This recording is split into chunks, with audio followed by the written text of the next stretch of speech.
It's not a bird, it's not a plane, it's Superhero Slate. It's a modern podcast where we talk about everything that's great, like movies, TV, superheroes. It's Superhero Slate. Hello, everyone, and welcome to Superhero Slate, the show where we run down the latest superhero entertainment news. We love TV, movies, and superheroes, so let's talk it all out. My name is Chris Dillard. And my name is Mike Royer. And this week, we're buying our Spider-Man tickets. Oh, Spider Monday. Yeah. I was like, I already forgot the pun off the top of my head. Although you guys are probably listening to this on Monday, they are going on sale at midnight 01 Monday for us. So if you hear this, go buy them right now while the seats are okay, gotcha. I was like, midnight's always a hard date to decipher. You gotta be very clear on what day it is. It's like 12:01 a.m. Monday, I think is what AMC said. I'm like, very specific time. That's fine. I'll be there to buy it. We get our first look at DC's League of Super Pets trailer. Mm-hmm. And Hawkeye debuts. I can't wait to talk about this. We have 2 episodes to go over at the end of the show and more.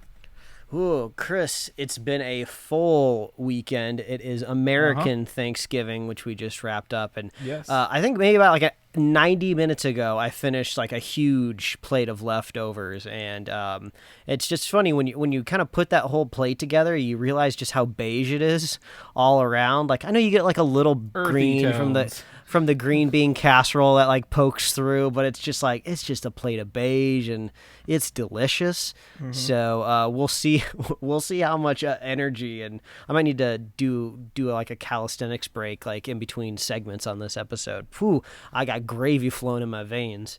Yeah, I totally feel you there. I just got off the road. I had a lot of traveling to visit my family, and then I got back in. And then if anyone hears any rattling or stuff, I got a new desk this week, and I just looked over at my microphone's kind of bouncing in my face. I'm like, oh, that probably isn't good. So just bear with me as we kind of adjust to here. But yeah, I mean, I know you got one of those standing desks. Are you standing right now, or are you sitting? I didn't get the standing desk. Remember, we talked about it. I got the one without the motor because it was half price over the standing one. So I'm sitting. Yeah. Who needs the stand? It's overrated anyway. Yeah, exactly. Not while we're doing the show, at least. I'll probably end up doing laps or not talking to the microphone while I'm standing. But anyway, we're here. Thanksgiving was great. I hope everyone had a good Thanksgiving and lots of good food and all that fun stuff that kind of goes along with it. I did talk to one of my cousins, or it's my mom's cousin, so whatever math that is, I don't know. Yeah, is that a distant uncle or a second cousin once removed? I don't know what it is. A grand cousin? Exactly. But anyway, he is he's recently he's got some medical issues, so he's gotten into buying Marvel and some horror action figures and actually crafting dioramas for them. And he was showing me his collection, and he's going through one of his big ones. His favorite character is Spider-Man, of course, and Iron Fist before the show, of course. So he was showing me all the ones that he's gotten, and he has a very impressive Spider-Man mural he's working on with all the characters you can think of from the 90s cartoon, Spider-Man and his Amazing Friends show, stuff like that he grew up with. So it's always fun when he's around because we get to talk Marvel at the dinner table for Thanksgiving. So everyone else is like, are they still doing them Marvels? I'm like, yeah, they are. Thank you for checking in on that. So that's my little bit of nerd cred for this. And also, I didn't put it here because this is a given, Mike. Every Thanksgiving, it is a requirement in the house to watch Planes, Trains, and Automobiles, the true movie about getting home in time for Thanksgiving. And I want to give you a fun fact about this movie, Mike. Yes, please. I'm so fun. When I watched it, growing up several times, I was like, the wife has really nothing to do, and I'm like, why does she just look all forlorn and sad this whole movie, right? Is it that important that he just gets home on time for Thanksgiving? Aren't there wouldn't it be better if he just gets home safe and alive, right? Kind of things. Come to find out in the original script, and I think they even filmed it, is she didn't believe that Dell was a real person, that Steve Martin's character was actually having an affair with somebody else, but they cut that whole thing out to keep the humor going. Oh, interesting. So all the scenes, I'm like, why does she look like exasperated about this? Like, what is happening? What backstory are we missing? Like, you don't even need this part, right? Like, you could just call someone on the phone and like we don't have to see her. Come to find out, there's a whole like different subplot to this movie that they cut out. So if anyone's ever watched it and wondering, it's that's why. So that's my fun fact for the episode, Mike. I'll just we'll call it quits here. Let's go ahead and wrap it up. No, I'm kidding. But you actually went out and saw something here, and I don't. It's got a lot of words I don't understand. So yes, go ahead and tell me. Went out into the real world. My wife's birthday is coming up in a couple of weeks, so I got tickets to a show entitled The Enigmatist, performed by David Kwong. Now, if you don't know what any of that is, I didn't either.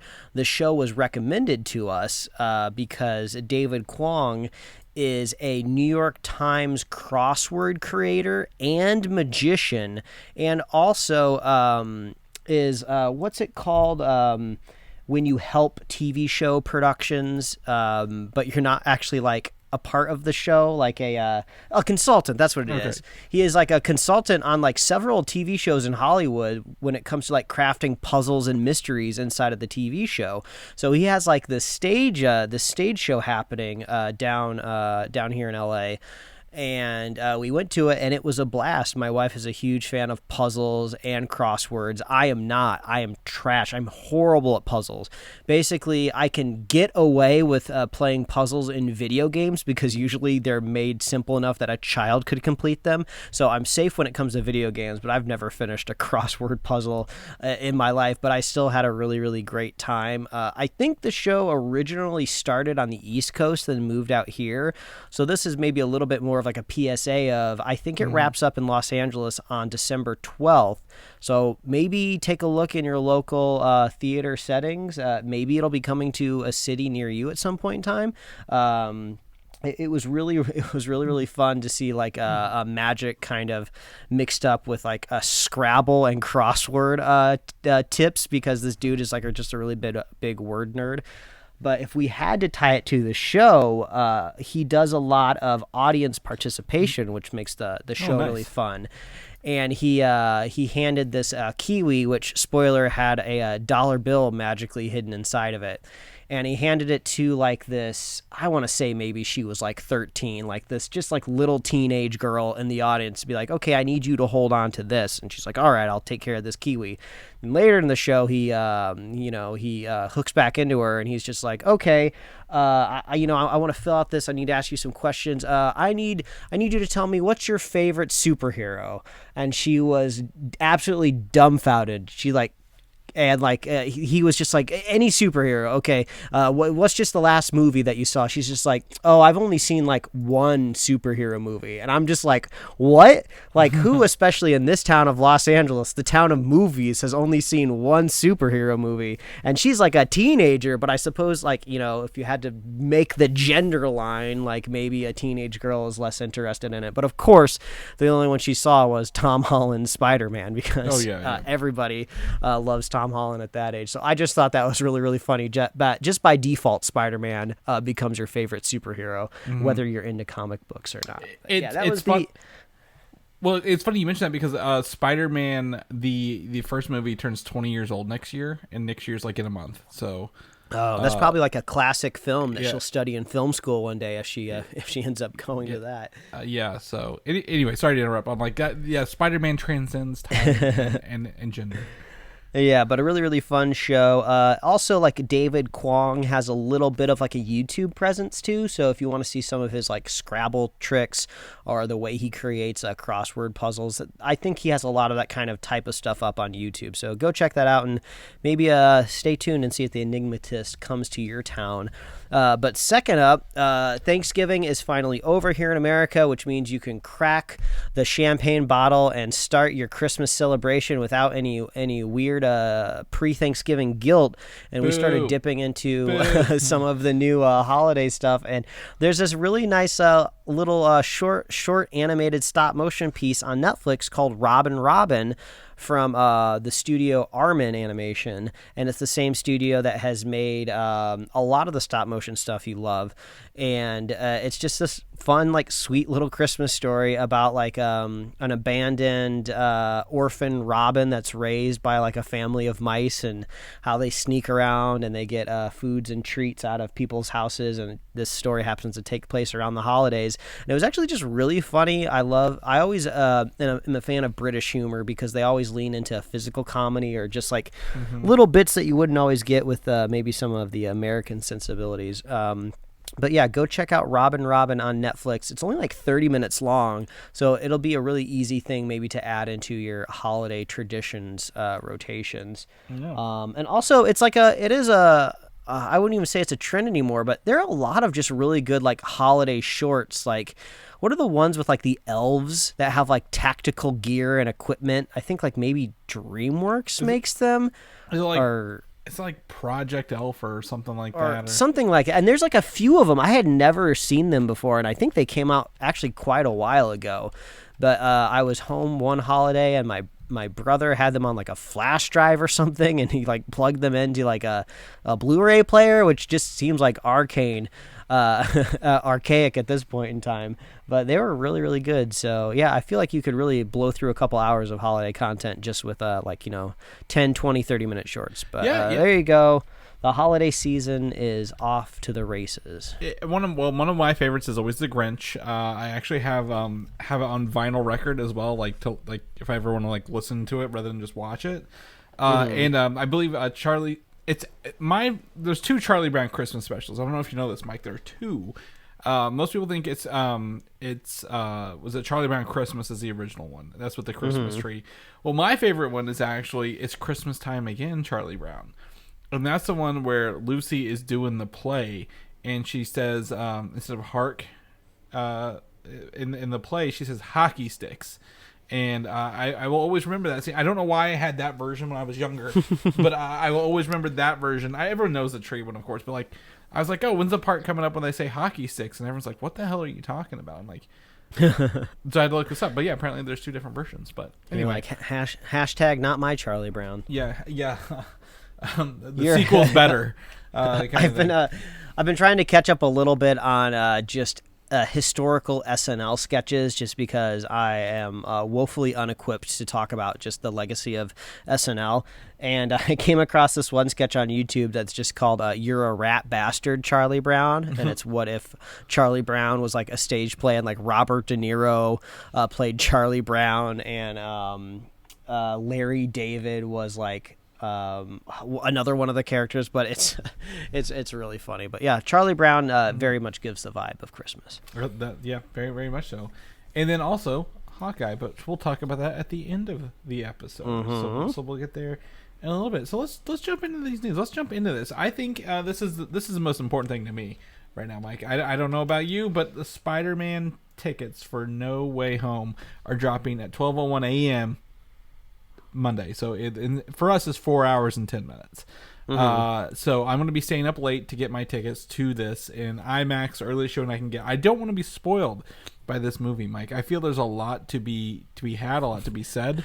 Yes, indeed. It. So I'm going to jump on the first showing I can get and get some of hopefully the best seats I want, the seats I want for that. And every time tickets go on sale, they have to tell you how long the movie is. So the runtime has been confirmed, I believe, to be 2 hours and 28 minutes. So it's about par for the course, right? They have to wrap up 3 Spider-Man movies and all the other stuff he was in, and bring in possibly 5 other Spider-Man movies. So yeah, there's a lot going on in this movie. So yeah, buckle up for the ride. I guess it's really just dawning on me now, right, that this is a Spider-Man trilogy, which is kind of hard to set into because, the character has popped up in so many other movies. And like, we haven't just seen like Spider-Man like cameo, like he's had like real like emotional connections and like arcs with other characters in other Avengers movies. So yeah, it's just like, is it really going to have a trilogy feel or not? And then also, I suppose we are getting Thor Love and Thunder, but I know a lot of people kind of try to pretend that Dark World didn't happen. So despite Marvel's attempt to shoehorn it back into being a very important part of the MCU. Yeah. Exactly. So in the future, when there are like just Thor rewatches, I'm sure some people will say like, "Oh, this is the unofficial trilogy. You just take out Thor: The Dark World and you keep going."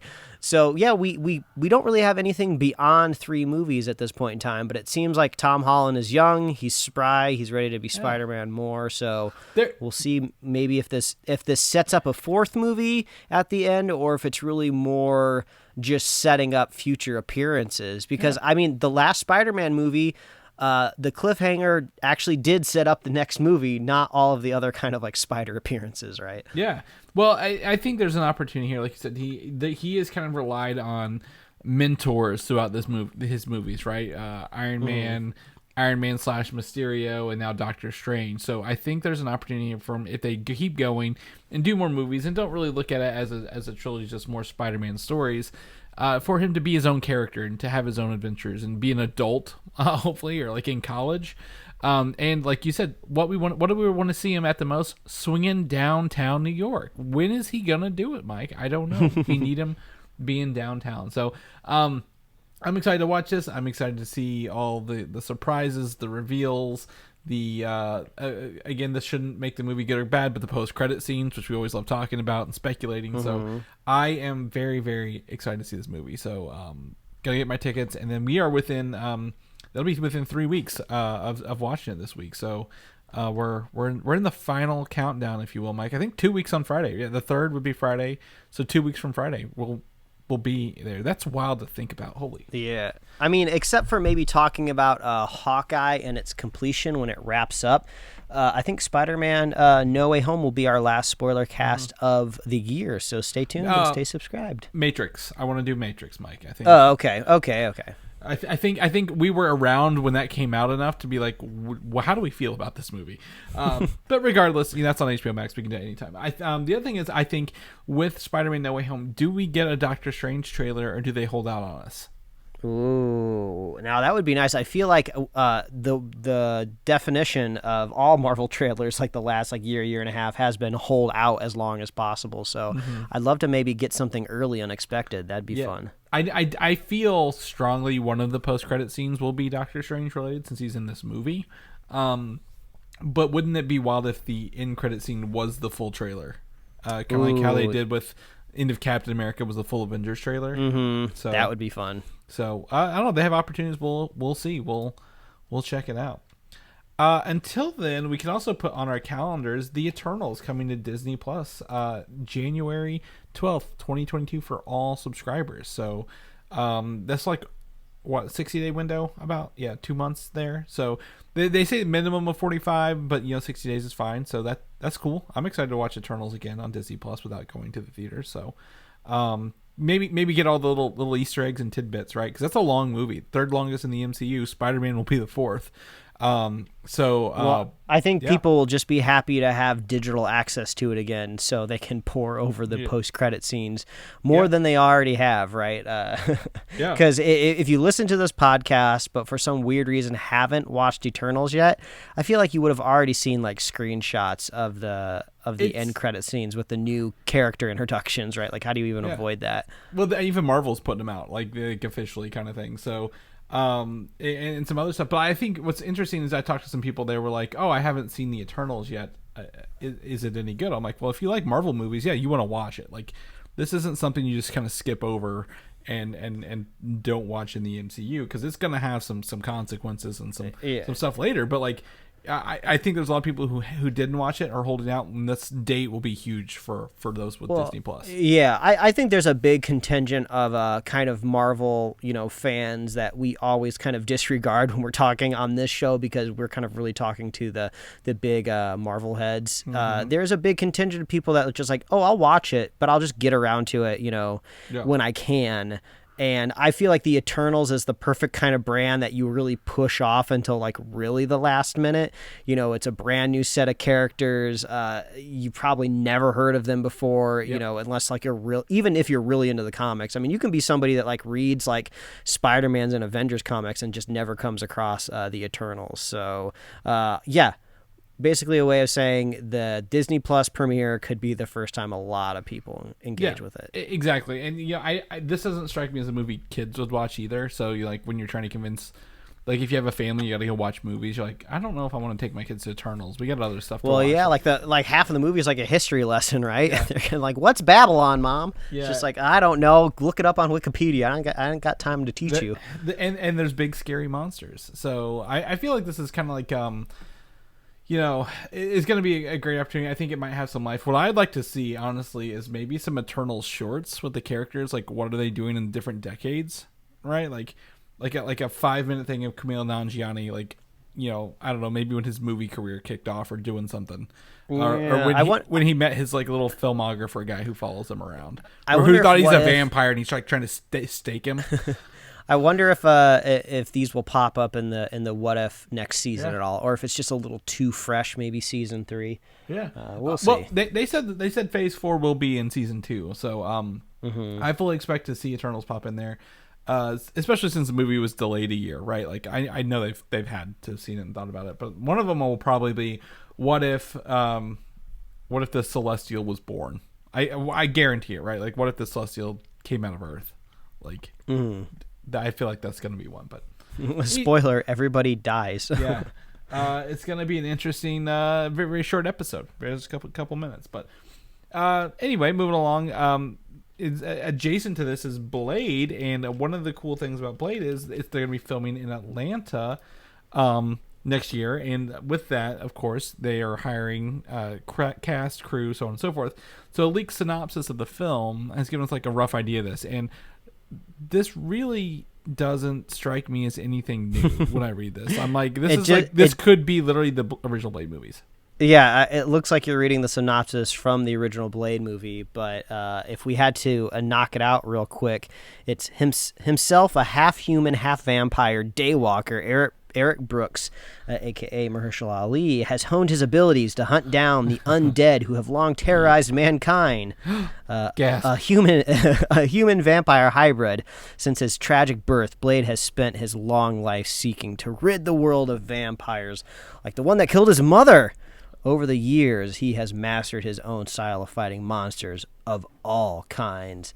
So this just sounds like the original run of the Blade movies, but that is actually kind of important when you're talking MCU because it says have long terrorized mankind. That means these vampires aren't crossing over from a multiverse. It sounds like. It seems like they've always been there, right? Well, yeah, and I think the other important part is here fighting monsters of all kinds could allude to the real monsters are humans. But it could also be... like maybe werewolves or other types of creatures, boogans. Yeah, I think there are going to be other supernatural things. We've long theorized and rumored that he will be in Moon Knight. I about said Moonwalker because I'm looking at Daywalker, but Moonwalker is an entirely different Michael Jackson project.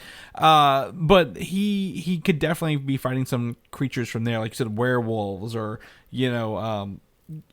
literally any demons or devils they want to put into this. Maybe Mephisto himself, Mike. Finally, we'll get a Mephisto appearance here. But yeah, I think this is very similar. But like you said, long terrorized mankind mean it's a history of vampires here.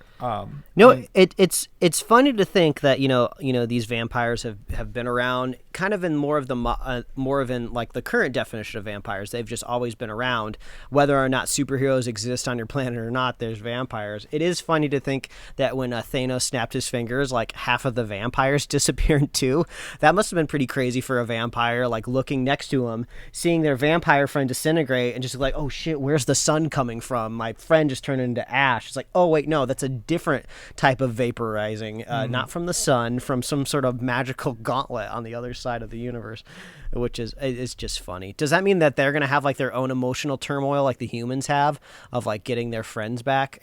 Their vampire friend is going to be like, hey, the sun didn't blow you up. It was a glove. Oh, that's funny.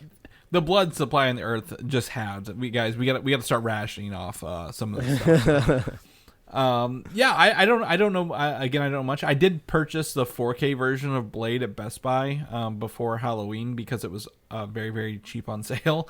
But I've not revisited. But the first Blade movies are really, really good. This is a lot to live up to. Mahershala Ali is probably one of our favorite characters from the MCU on Netflix, right? When he played, I can't think of his character's name, but he was in Luke Cage, the first half of Luke Cage. So it was Cottonmouth, and it was a snake of some kind. So I'm really excited for this movie. Like, this is a lot of questions up in the air, and a lot of answers to be had here. And I think there's some fun to be had. And it has a little bit of an advantage, much like the Wesley Snipes first Blade movie. There's not a whole lot of backstory to go over, right? I mean, you can kind of pretty much tell Blade's whole story through like maybe one or two flashbacks. You don't have to do like this whole origin of like learning martial arts and everything. You can kind of just really hit the ground running with a classic story like vampires. You don't even, it's not like a Deviant where you have to like explain what the hell they are. Everybody knows what a vampire is.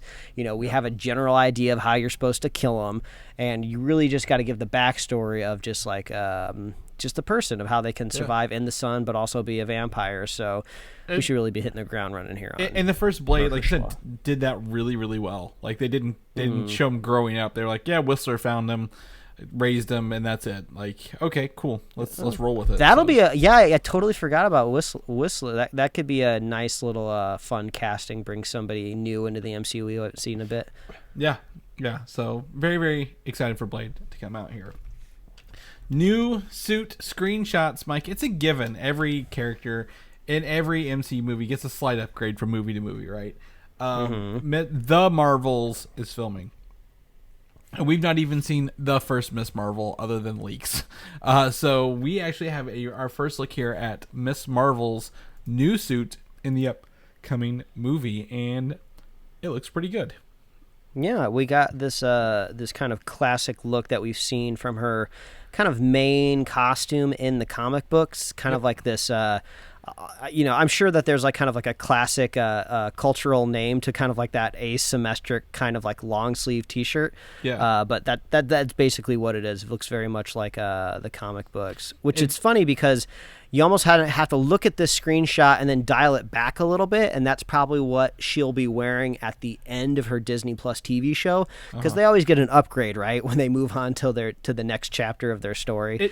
A little bit of more visual polish. If Brie Larson shows up, yes, this looks like a suit maybe someone has given her, because I didn't notice this the first time because I was so honed in on the suit. There's a guy painted blue right in front of her. Oh yeah, exactly. And he's got the Kree helmet, right? So maybe this is a Kree-powered suit or a space-powered suit, but it's got the Captain Marvel colors and the big faux S through there, which is reminiscent of the character's outfit. So, but she's very Captain Marvel colory. She got her boots. This looks pretty good. I mean, I'm not gonna be honest. I mean, it looks like a pretty good outfit. So yeah, I mean, I'm looking forward to seeing her go to space, because right now all of the space adventures that we've seen in the MCU have mainly revolved around characters that are very familiar with space as it is. Like, space is not weird to them. It's just the place that they live and travel. They hop planet to planet. You know, we did see Peter Parker go into space, I guess kind of a little bit. You know, he was pretty wowed that he was in a spaceship. And then I think the only other planet he went to was Titan, and that was kind of a short adventure romp through space, and then he got dusted. Very traumatic ending. Yeah. But this could be a fun adventure for Kamala, and kind of to be the audience surrogate of finally going like, oh, this is weird. We're in space. Look at all these different people, these aliens. This is weird and wild. Because Peter Quill, he was kind of like raised in space, so it wasn't that big of a surprise for him. So that might be a fun angle. Yeah, and with the post, or I guess it was in the start of Endgame. It shows Captain Marvel out patrolling the universe anyway. So I think the Earth is a little more accepting of aliens, or like maybe against them because they came and destroy the Earth every time they show up. But they know about aliens a little bit better. So I think this is going to be very interesting to see her reaction to them, especially if she is still Kree powered. If that's where her abilities come from, like in the other stuff. So yeah, I mean, I don't know what I'm expecting to see, but I don't see anything on her wrists, right? I'm still waiting for some confirmation on what's happening here with her powers. I mean, of course, whatever the powers are, they're going to be computer generated, so I wouldn't really be seeing it on like this little paparazzi photo, right? But yeah, not really. Can't really get anything out of this just yet. No, if anything, I would think that they left room to CGI stuff on her forearms and hands. That's the only part like showing, right? Like, and it's kind of blank on her on the forearm there. So I'm thinking that there's some room there to CGI some stuff there. But we'll know more. We'll know more later. Samuel L. Jackson also confirmed he will be appearing in the film, which I didn't think was up for question, but more Samuel L. Jackson in MCU is fine with me. After we saw that grisly version of him for Secret Invasion at the Disney Plus day, I'm stoked, man. Like let's get into it. Let's do some more. WandaVision, the song Agatha All Along, has earned a Grammy, Mike. So that's a pretty good, I guess, draw for one of the first Disney Plus shows. You might be getting ahead of yourself. Nominated for a Grammy, right? I said, nominated. Sorry, I wrote it down right. I just didn't say it right. We can only hope, right? I mean, we've had Marvel has won Emmys. I don't know if they've won Academy Awards yet, right? If it has been, it would be for like probably effects. Special effects or something like that. Hey, could EGOT here, right? I don't know exactly what they're up against when it comes to the Grammys, but that would be pretty cool to see the MCU EGOT. And then hopefully Rogers the Musical gets the Tony for him. But oh yeah, that's another story. I don't think there's anything else to add to this really, other than the fact that it was nominated for Grammy. It was sung by Catherine Hahn to begin with. It was a really fun reveal. Really got that Munsters vibe right of that era. It was really cool. And just kind of shows you how fun and stylized and really important WandaVision was to launch. Yeah, I think it just shows the long tail of that series, right? We're like coming up on 1 year from it coming out. It was February, the first. It was the first MCU property on Disney Plus. It rubbed some people the wrong way because I think some people weren't kind of prepared for, maybe the experimental kind of side of the show. But if they stuck around with it long enough, you kind of got your kind of like MCU magical battle at the very end. Yeah.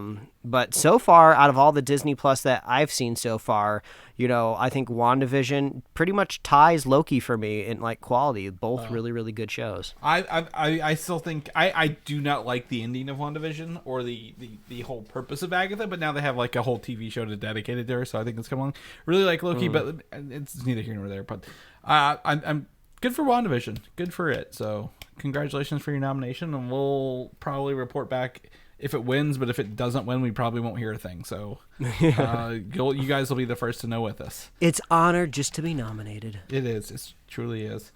Batgirl, J.K. Simmons. I keep having to make sure I say this right because there's also another J.K. person that we don't talk about on the show. Well, and also you could accidentally say J. Jonah Jameson too. Yes. Well, if it was, I'd feel way more correct if I said J. Jonah Jameson. J.K. Simmons is going to return as Commissioner Gordon in the HBO Max movie Batgirl. I didn't know this. I thought they were going to be using Jeffrey Wright again for that, but apparently this will coexist in the Snyderverse then. Because that's where J.K. Simmons showed up first was Justice League. So the Warner Brothers just kind of seems like a restaurant that's like make whatever the customer wants. I don't care if the menu has no cohesion. If one page you're seeing pasta, the second page you're seeing sushi. Is this a Cheesecake Factory? Get this menu as big as the Cheesecake Factory. I don't care. We're just trying to get people into the restaurant, and it works enough for the Cheesecake Factory, right? Yeah. The weirdest restaurant ever. Yep. It's a menu the size of a novel, and they got cases of cheesecakes at the front. Delicious Long Island iced teas. I'm always getting Long Island iced teas when I go to the Cheesecake Factory. I don't know why. That is an interesting get at the Cheesecake Factory, but yeah, continue. Yeah, but it's just that seems to be the strategy, right? It's like just do whatever gets them in the door. So I think I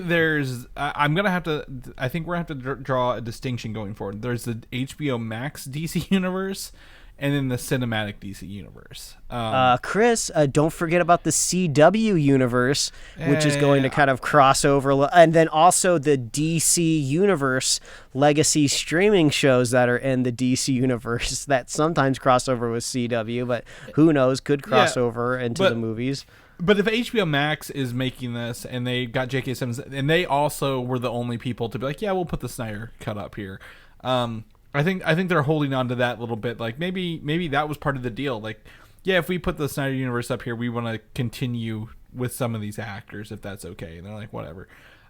So yeah, there's tons of universes, but I think there will be the movie universe and then the HBO Max universe, and the HBO Max universe might hold on to that Zack Snyder stuff. But I guess he was in the not Snyder, but who's the other? Joss Whedon's Justice League too, wasn't he? So he could technically be in the mainline universe.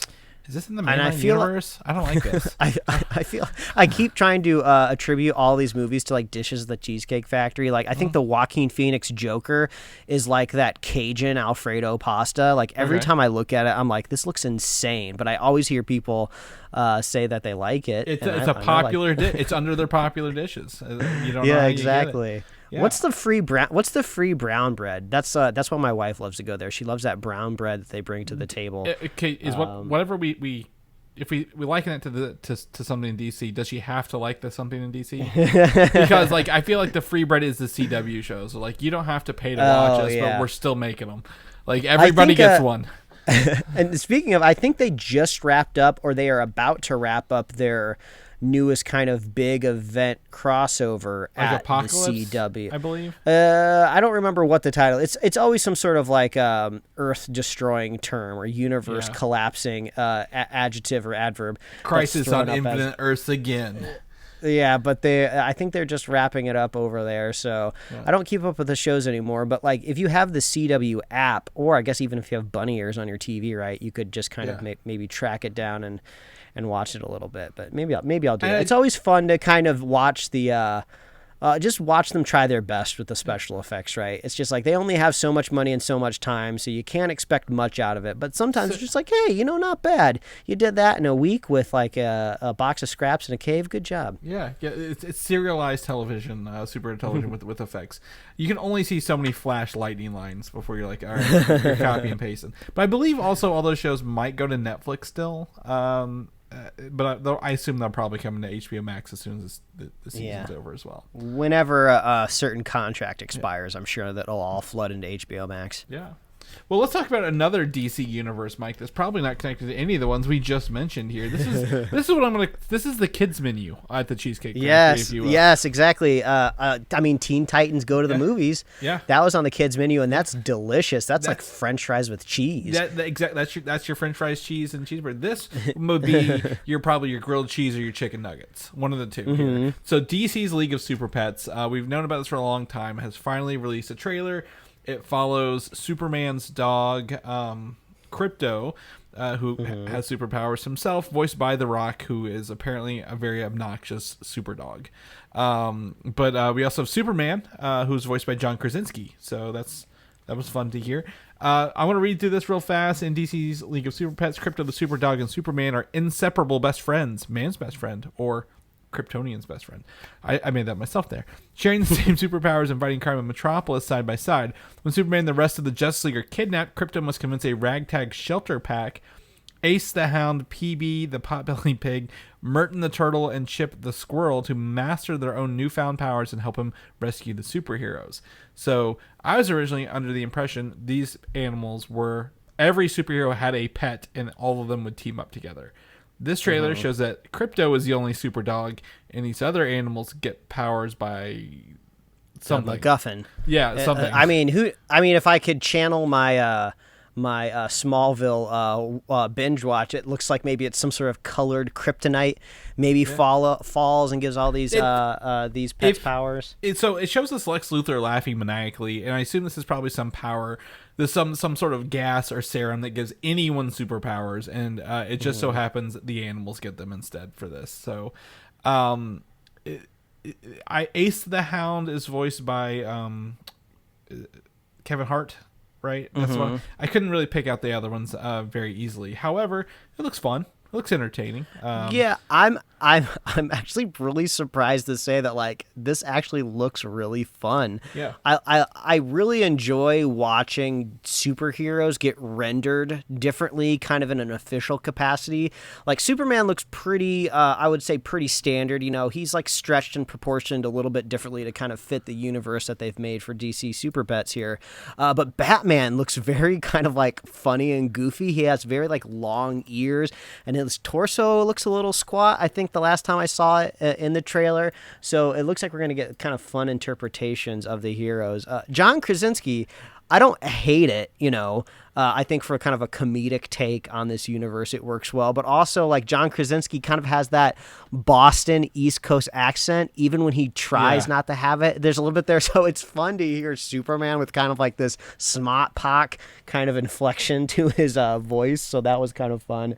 But I'm shocked to say when I heard this announced, I was just like, why do we need this? But now we understand why we need this. Yeah. They have a big menu they have to fill out. The kids menu only had Teen Titans Go to the Movies on it, which was good. Then, it's a number one hit, but like, you know, let's you know, you got picky kids that, you know, want something else if they're going to go there all the time. Is this the Pup Cup? Is this the Cheesecake Factory's Pup Cup for the movies, for the pets? You know for a fact that there is a board member at Cheesecake Factory that has pitched the idea of a smaller Cheesecake Factory with a drive-through, and of course that they would have pup cups. Yeah. But I'm surprised. Like, go watch the trailer. I think it's pretty good. I don't know if I'll necessarily see this in theaters. Like, I don't know if I'll run to the theaters to see it. And unfortunately, I think we're going to be outside of our window of day and date exclusives in theaters and in streaming services for HBO Max, so I'll have to go to a theater to probably see this. But, you know, if I wait 45 days, I think that's the window, right? If I wait 45 days, I can watch it on HBO Max. Hopefully 45 on. I don't know what HBO says, but I don't know why they wouldn't follow what everyone else is literally doing. Mm-hmm. It's May 20th of next year, so that's like a number one spot for movies, right? You're like, that's where you want to put your movies for the summer. Mm-hmm. So this is very interesting. I have no qualms. This looks fun, but like you said, like, I don't need to be on the Thursday night showing to watch DC's League of Super Pets. Unless I want to avoid children at my theater, then I might go on Thursday nights. Yeah. That's very interesting. But I think the characters look fun. The powers look interesting. The cyborg-looking cat that fires a missile out of his tail was very entertaining at the end there. We don't know a lot, but this is got a very enthusiastic cast, and the voice actors are really selling it. So I'm down. I'm down with this movie wholeheartedly. I do want to talk. You know, this isn't in the show notes here, Mike. May I go off on a tangent here? Have you ever played the video game DC Universe Online? Have you heard of this game? No, I have not. Okay, so it's essentially it's a MMO online. This came out in like 2011 for like PC and like PlayStation, and they're still supporting it. They're like in chapter 44 or something like that. So you play in a world of DC's world, and you build your own character, right? I was reading. I didn't have a lot of details on it, but the company who made that and the person in charge of that game has actually been contracted to make essentially what I assume is a Marvel version of that as well. So like a Marvel MMO that lasts like 10 plus years, where you play as your own character in a world of superheroes. So when you talk about different universes and how like different characters are rendered, it made me think of that game because it's a video game, right? So yeah, they have some liberties with some of the characters there. But anyway, DC Universe Online is still available. They're still kicking. Marvel's next on their list, it sounds like. Go Power Rangers. Netflix is apparently still working on a shared universe over there, and they just confirmed it even further that they will have movies and shows that will tie together and exist together on their platform and possibly in theaters. And this just sounds absolutely ridiculous, because if one of those don't work, the rest of this is not going to kick off the way they think it is, right? Like, yeah. I mean, good luck, right? I mean, that last kind of Power Rangers reboot had a pretty positive reception for the most part, and even with those kind of like positive vibes, I never got around to watching it. So what is it going to take to get me, who has nothing but nostalgia for the Power Rangers? I basically grew up on it, right? Right. But what is going to bring me back to that universe? I honestly think the only thing that really brings me back to Power Rangers in any way is a big kind of cast or creative behind it, right? Yeah. Somebody that I know that I like. I mean, I'm always down for TMNT. That nostalgia is, I think, a little bit stronger. But I was extra excited when I heard, Seth Rogen and his creative team was going to be kind of tackling that next kind of animated feature version of TMNT. So if there was that type of announcement around Power Rangers, or I mean, I guess technically you have to cast, quote unquote teenagers to be your Power Rangers. So I don't know if I'm really, yeah, I guess I don't know if I'm really hyped on any like teenage actors at the moment, but I don't know. Maybe they could craft a story of like adults, mentoring like teenagers and, cast an actor that I actually care about. What they need to do is they need to lean into the goofiness of this instead of trying to make it real world, right? Like don't make it real. Lean into the goofiness of mech suit of little bitty mechs that don't really do anything by themselves, but like they can like form together into different Zords. And if they give us different Zords, not just the main Zord, but like the Ninja Zord or like the Turbo Zords,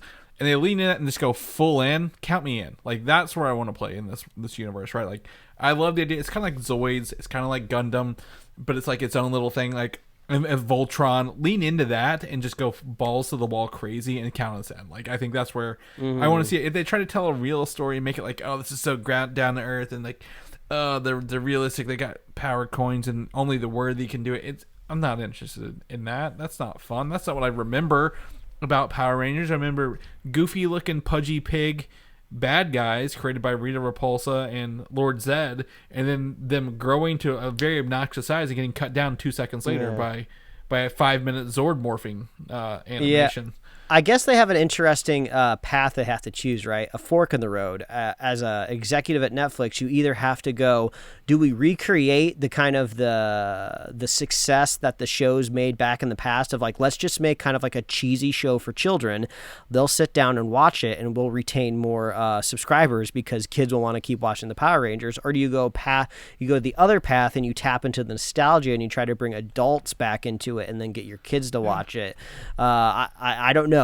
Either path could be successful, but only one of them really entertains us.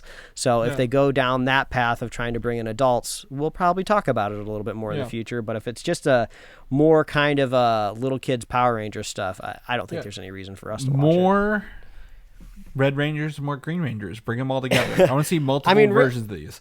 I mean, if you just add superpowers and mech suits to Cobra Kai, that's basically Power Rangers. So, I mean, they kind of got half the franchise ready to go, right? Bingo. So, yep, I'm excited to see where this goes, but I'm not holding my breath for it throughout. So, we'll bring it up more as more comes out of this.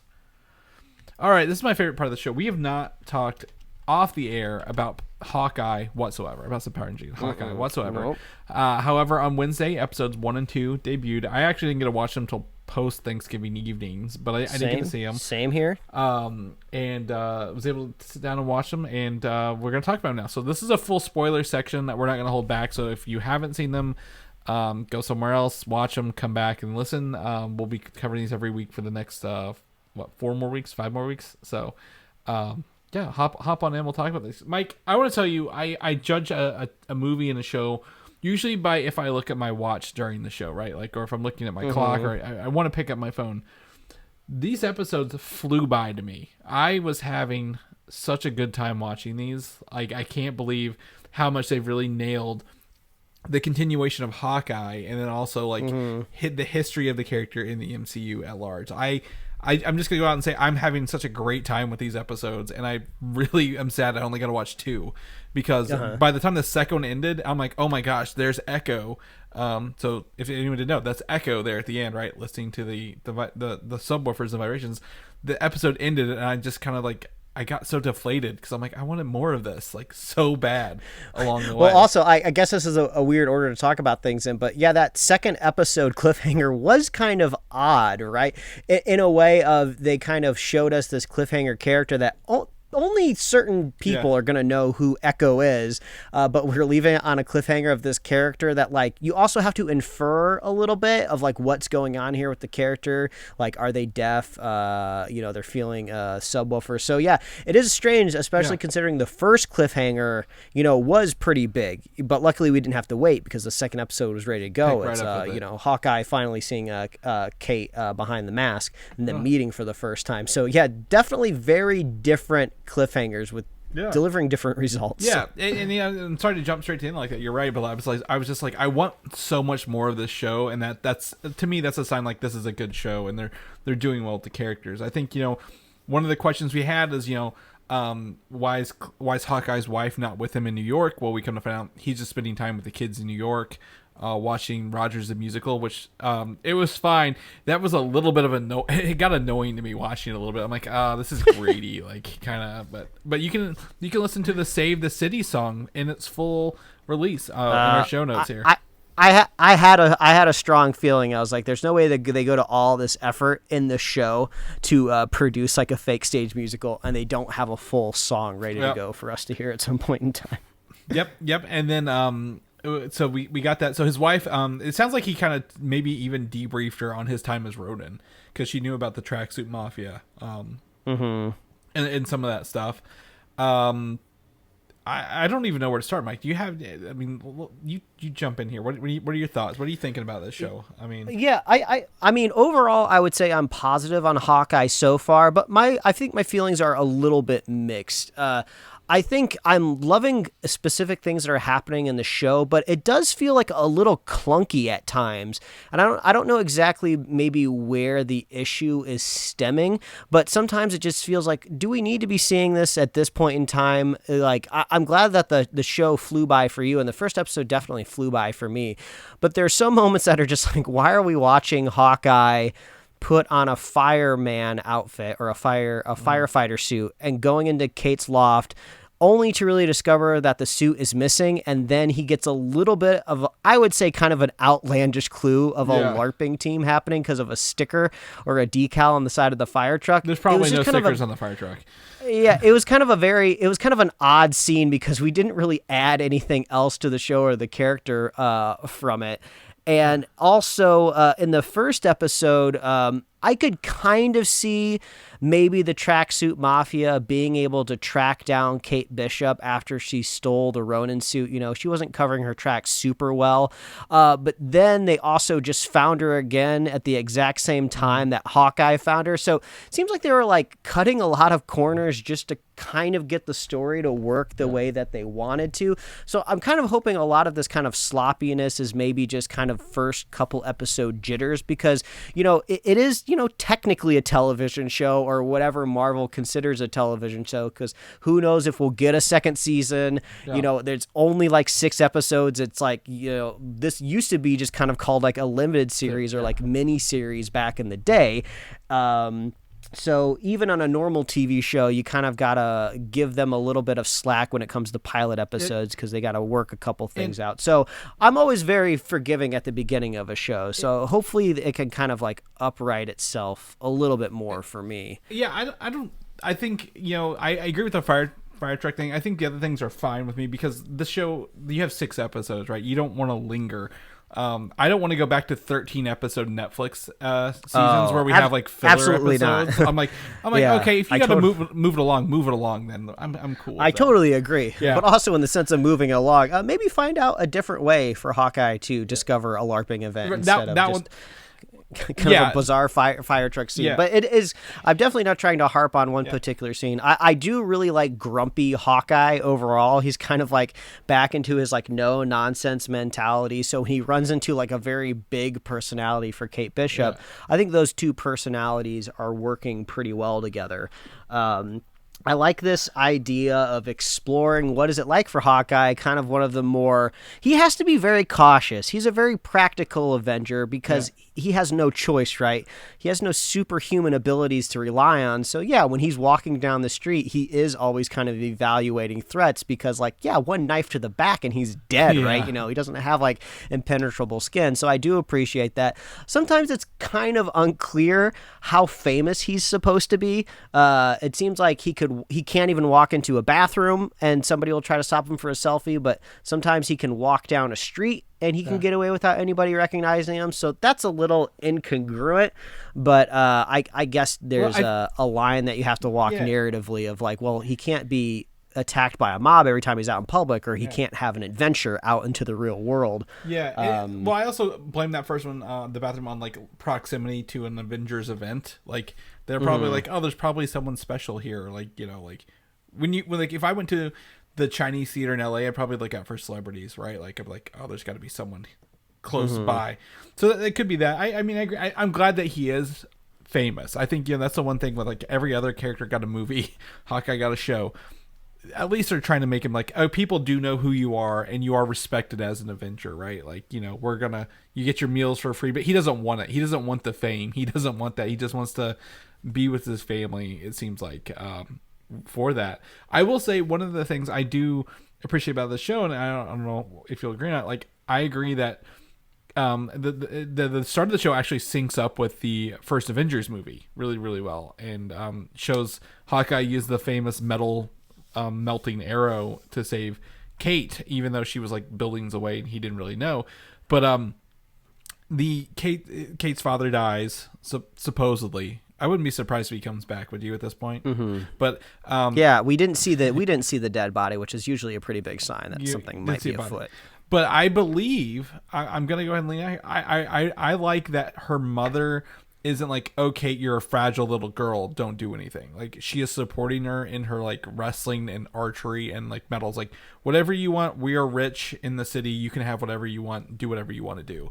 Which, you know, most parental maternal figures are always like very coddling of characters, right? Like, hey, you're gonna hurt yourself, don't do this. This is for superheroes. And she's not like that. She's like, yeah, whatever you want to do, like, you know, just as long as you're happy and you're doing what you want to do, that's fine. And I really, I would say I appreciate it about that character, because then it's not like I didn't feel like we're going through the same beat that a normal TV show would go through to get to that. Yeah, I was enjoying that, because one thing that always is a pet peeve of mine is kind of motivations in general for characters. So when you show this younger Kate Bishop kind of witness kind of the fantasticness of Hawkeye and also like saving her life, I totally get how that could spur somebody, of course, with the tragedy of losing her father, to make them want to do all of these extreme things to become their own superhero, right? And but it does seem, if you had to say anything was shoehorned in, it was kind of like maybe this kind of silly plot line they're toying with right now of like, oh, well, once you graduate, you'll come to work for my security company, and that's the one thing that is the best for you, and trust me, once you're doing it, your life will be perfect. And it's just like, oh, well, isn't it pretty obvious right now that Kate Bishop is not like a normal type of person that wants to work in an office environment? Like, I understand like parents, want the best for their kids and want them to be safe, but it seems like we've already very much established that you are very supportive of her very unique lifestyle. So that seems a little odd and a little rote, but I guess you gotta put in a little bit of a conflict between the mother and father, or the mother and daughter in the story. So we'll see how that shakes out. And really, other than the fact that her mother's rich, I don't know what else she has like personality wise about her. So they gotta have something in there, right? Like she just wants you to make money, Kate, like rather than live your life kind of thing. Like, you gotta maintain this lifestyle, I guess. I don't know. I do enjoy the Tracksuit Mafia as well, as we mentioned earlier. They are very comic accurate for Life as a Weapon. They say bro after everything. They're strong, but they're also dim-witted as well. So it's very interesting to watch that come to fruition. Yeah, as of right now, I do like them, but they feel a tad out of place. Like, it does, I totally agree with you. It does feel like they're kind of ripped right from the comic book pages, but the comic book has a very different tone, I would say, than the MCU at large.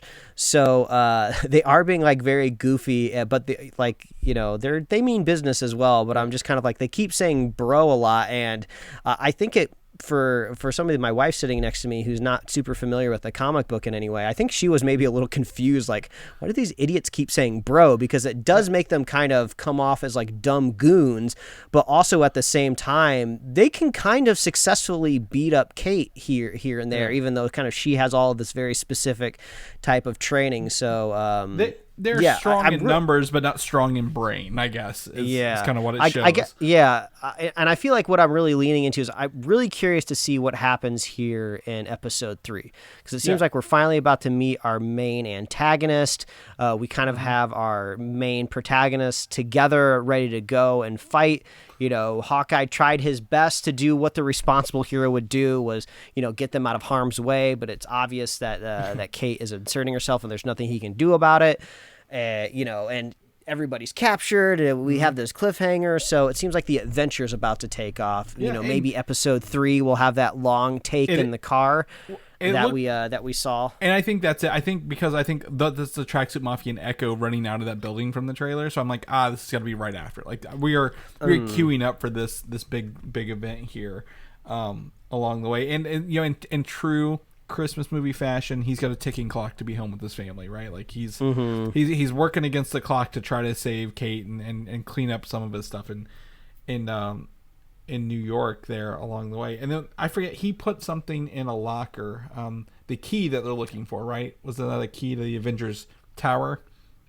I don't recall a key. I thought he just put the Ronin suit in the locker.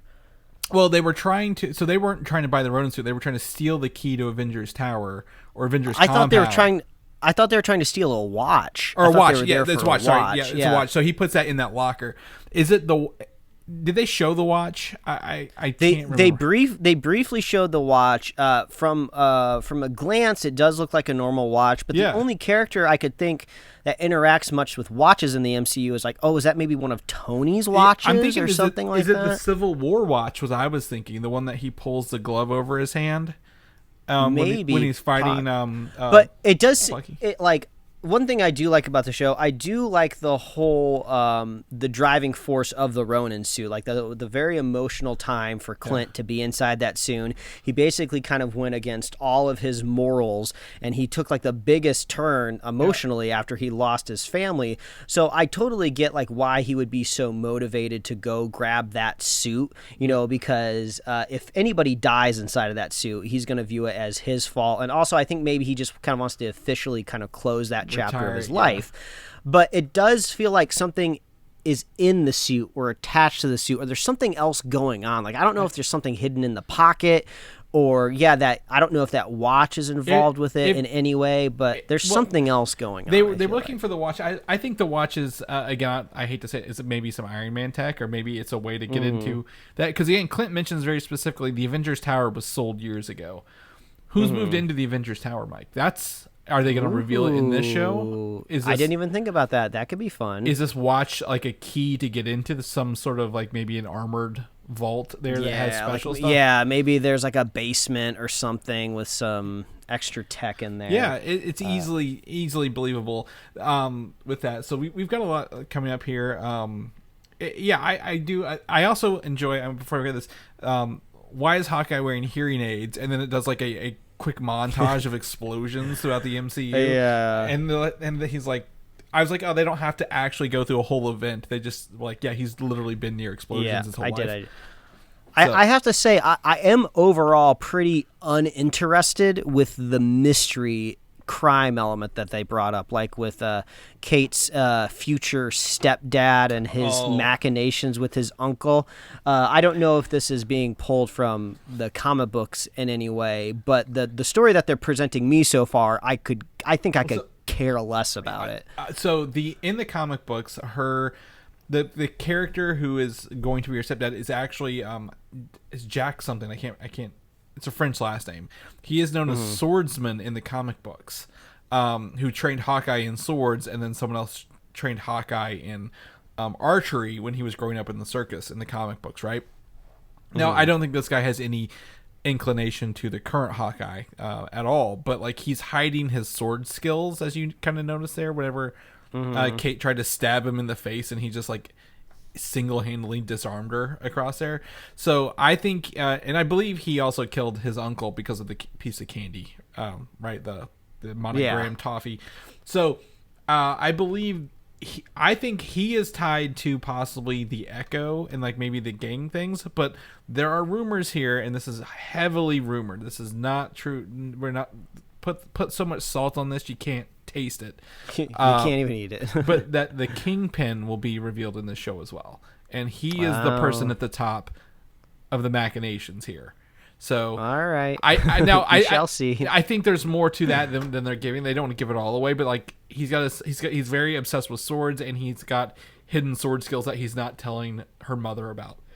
So why is her mother his love interest? What does she have that he wants? Is my question along the way. So I'm very excited. I wish I had more to say, because I breezed through these 2 episodes back to back so quick. I have to say I love the intro animation style very much. David Asha feels a lot like the comic book covers. Yes, and then the end credits. I don't know if the first one had the same end credits. The second one had the end credits where it did more of that art style. Like it was. Yeah, the end credits are different because the theme of Christmas seems to kind of ebb and flow depending on what episode you're on, right? The first episode, the end credit scene was a Christmas song. The second end credit scene was not a Christmas song, but there was Christmas elements graphically incorporated into the credits. Yeah. So I guess you get a little bit here and there to kind of catch the vibe. Yeah, I was trying to think, because that song at the end of episode 2 was kind of like an electronic kind of theme, and it looks to be possibly called Echo's theme, based on the soundtrack here. But anyway, I'm actually digging this show.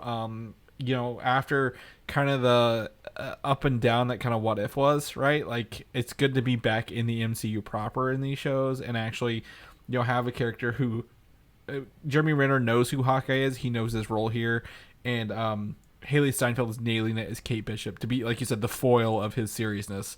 And like his literally his shield training to get him that far. So I'm having a great time. Yeah, I really like watching Hawkeye taking care of business. Even though the LARPing scene was like half enjoyable, half cheesy, it was kind of fun watching him just kind of have to put up with it, right? Yeah. Since he is like a good guy and a hero, he's not necessarily going to outright, punch this dude in the face and take it. But, he was offered a non-violent way to get the suit back, so he took it. And I get that a hero would do that. And also, a guy with 3 kids would totally do that as well, I feel. Yeah, but I just like watching him kind of just goes through the machinations of because out of all the Avengers that we've seen, right, Hawkeye might be the least powered, but he's been in it probably the longest, right? I feel like he's been probably an agent for S.H.I.E.L.D. or in some capacity an agent, even maybe before Natasha. Well, I guess Natasha got into it as a child. No, he brought Natasha into S.H.I.E.L.D. She may have been grown up as an agent, but into S.H.I.E.L.D. proper, he brought her in. Yeah, but I guess Natasha would have been kind of doing underground kind of grunt work. Either way, Hawkeye has been at this his entire life. So, it's funny to imagine Steve Rogers didn't really start doing it until he was 18, and he wasn't really an Avenger until I guess he was really old. He was over 100 years old, right? If you count the ice. So it's just kind of fun to see he's grizzled. I'm too old for this shit. It's kind of the vibe I'm getting from him. He's like, if everything if you'd listened to me, this would already be done, but you didn't listen to me, and now here we are. When she kind of he's like, I don't even know who Kate Bishop is, and then she falls through the ceiling. I'm like, there it is. That's it. He was actually, just back to he was sent to bring Natasha down, remember? Technically, and he didn't. So I would say he's even maybe got some edge over her. Because of that. And he's got a lot of trust for sure with his wife, because he told her oh, I'm gonna do that thing where I let myself get captured, and then I'm gonna get out of it. He must have done this 100 times, and she was like, okay, fine, it's just another Tuesday for you. Just be home by Christmas. That's all I ask. Yeah, so I think it would be a stretch to say it's a mixed bag for me, but it's overall trending positive, and I hope it stays that direction. But also, I kind of wonder if maybe Marvel is still just really trying to figure out how to make a TV show overall. I feel like, Kevin Feige, who is the executive producer of everything at the MCU, right? He's the one that's in charge of reading over everything and making sure everything is in tip-top shape and pointing in the right direction. And he has had tons of experience and a lot of positive track record doing this on a movie scale, right? Over 2.5 hours, right? So now that we're kind of stretching things out a little bit, and putting it over across a couple of episodes, I feel like they're still trying to maybe get their sea legs a little bit. Luckily it worked really well with WandaVision. For the most part, it worked well with Loki, even though you could argue that maybe it didn't have an ending, which I feel like even TV shows that end on cliffhangers kind of need endings. So mixed bag with some of the other ones. So would you say Hawkeye is the beginning or the ending of kind of phase 1 for TV ending. shows? This was announced with the first batch, so that's why I say it's the first batch. Gotcha. So maybe this is just kind of getting the last couple wrinkles, getting the kinks out of the first phase of Marvel TV. To me, this one's easier to watch and is way more entertaining than the other ones, because I feel like you only have to watch the Avengers movies to watch this one, right? Loki, you've got to go down all the Thor movies as well, and yeah, it was kind of strange to see that that hostess at the restaurant say like, "No, you saved our city," and it's just like, well, he also kind of saved half the universe too, but I guess maybe that didn't quite make it into the papers. Yeah, so he's just still kind of a local hero for New York City. They don't know all the other crap he's been into. Yeah, right? Exactly, and so I think this one's very easy. Again, Jeremy Renner, like you said, has been with the MCU longer than any of the other actors, other than I guess the guy who plays Vision, Paul Bettany, but he was just a voice for most of the first half of his tenure. So like I feel very much at home with him, and Jeremy Renner, like just I don't feel like the character has changed. Like he's literally back into Hawkeye, like he has been since day one in the first Thor movie, and that's really cool. And I really am digging this. And again, Haley Steinfeld, great.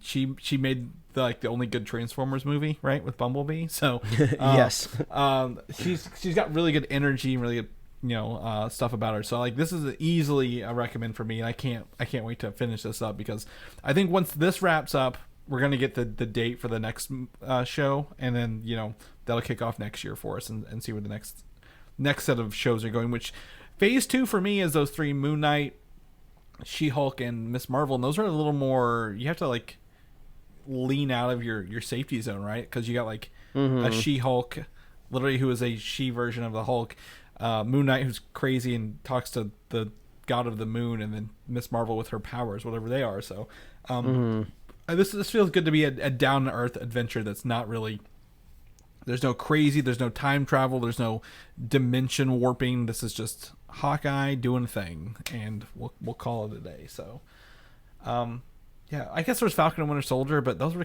super soldiers. We don't like that anyway.